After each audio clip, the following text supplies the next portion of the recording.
Okay, what's going on, everybody? I wanted to go ahead and showcase this hitbox controller that I just went ahead and finished putting together here. It is a pretty small little hitbox here, but this is the Rivals J Stick hitbox mini, something like that. I got it in the black plexiglass, so it actually looks pretty clean here, showing it at an angle. Went ahead and got all sandwall buttons there. Of course, we got the other two buttons, and then I went ahead and put the Brook PS4 Plus PCB in there, just so I can get the headphone jack. I don't have a hitbox or a controller that has that, so I just thought that it would be really cool, and then put some stickers on it, of course. So, but really, what I wanted to go ahead and showcase was the buttons that I have set up in here. So these are going to be the regular standard sandwall OBSF buttons or something like that. They're like the 24 millimeters and then the 30 millimeter, of course, for the jump button. But of course, these are just what the regular buttons sound like. Focus, will you? So they sound pretty decent in there. Of course, that's pretty standard stuff. I'm going to show you the ones that are on this side here. Fairly clacky, but because of the small enclosure that this stick happens to be in, it doesn't sound too bad. But really what I wanted to go ahead and showcase was the buttons that I have on top here. So go ahead and give it a listen there.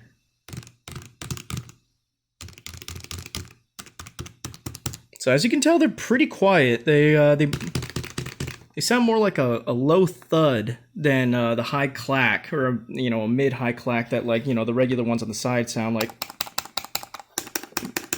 By the way, sorry for the low camera quality or the the bad sound quality here. I'm just recording this kind of off the cuff for my phone. But yeah, I wanted to go ahead and showcase what I did for free, mind you, to go ahead and make these buttons as silent and as quiet as possible, or at least to make it feel still comfortable, not too squishy, but still fairly quiet. And I'll go ahead and I guess I'll go ahead and show you right now. Let me jump cut here. Okay, annoyingly, this is the second time that I'm recording this part here. Unfortunately, I got a phone call in the first half of it, but it's for the best. I'm a little sweatier and more flustered, but honestly, I'm going to go ahead and just give you the general breakdown of this here. It'll just be way faster that way. So right here, of course, I have the regular standard Hori stock button that I have from my Real Arcade Pro arcade stick, and just for sound demonstration here. That's really loud. It's like a really high-pitched clack. Is the best way that I would probably go ahead and describe it there. And it still sounds pretty loud in the arcade stick, even with everything all closed up and everything. So very annoying. I wanted to come up with a solution on my own to go ahead and try to fix this problem. Of course, every time I try to order I think it was like the Sandwall like muffling pads or something like that, they were always sold out, and even then, like, they're a couple of bucks each, and I really don't want to shell out the money if I didn't have to. Of course, shipping and everything like that would take forever. I digress. So what I ended up doing was I came up with a solution that I just had some some socks with some holes in the heels lying around, and all I did was reaching down here, I would cut them up and slice them up. This is the top side of one of the socks there that I went ahead and pre-cut. And I made a bunch of holes in some of these socks here. Again, not using the bottom, but a thick wool kind of cotton sock like that. This is more of not a wintry sock, but it says it like keeps your foot cool. That's a lie, of course, because it's all cotton. Unfortunately there, I had a hole in it, and I went ahead and cut it up. And all I would really do was just pop out the top housing there, just to go ahead and show you how I would do that. On just these, of course, on the other ones, you're going to have to probably use a screwdriver or something, but you would just have to go ahead and press these little tabs, bam, to go ahead and pop them out.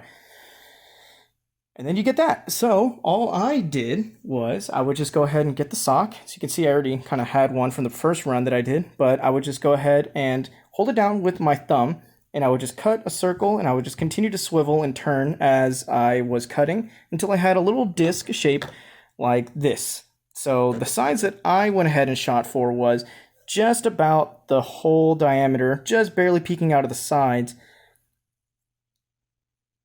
from the cap.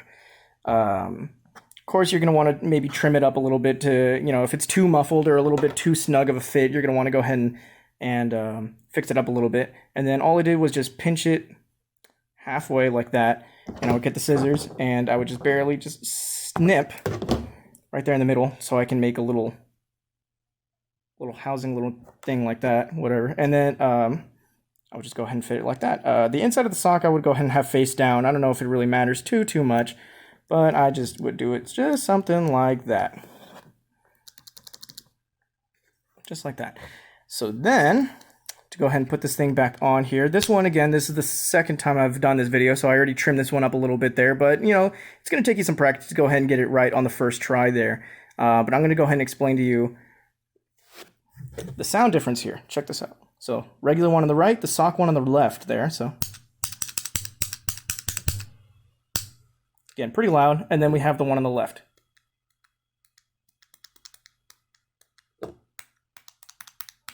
So it's actually a good idea that I went ahead and did that second run here because I trimmed it up and made it sound a lot better. So listen to that.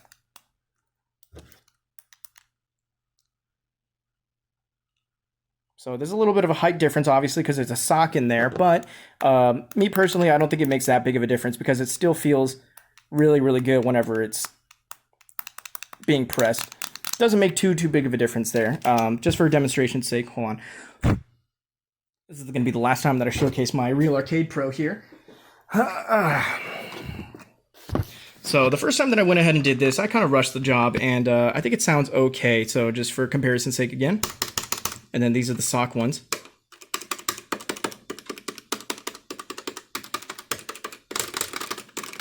They feel about the same. They sound much quieter.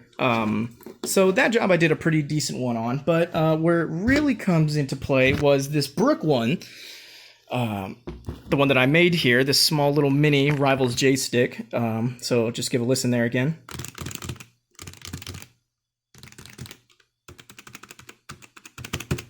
And I'm smacking these things pretty hard, you know, if I'm going to be like really quiet about it.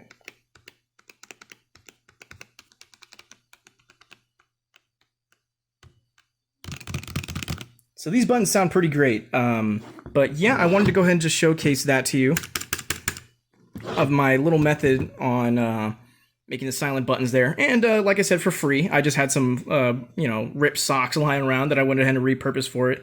And I don't know, experiment and tell me what kind of socks, maybe make a better, you know, muffling pad. My little sock box here, I think is going to be one of the ones that I end up keeping for a really long time. But thank you again, everybody, for listening and hearing my ramblings there. Again, this is totally unplanned and unscripted. I just wanted to go ahead and make a quick video about it, and hope everyone takes it easy. Happy fighting games, everybody. Oh, don't start recording now.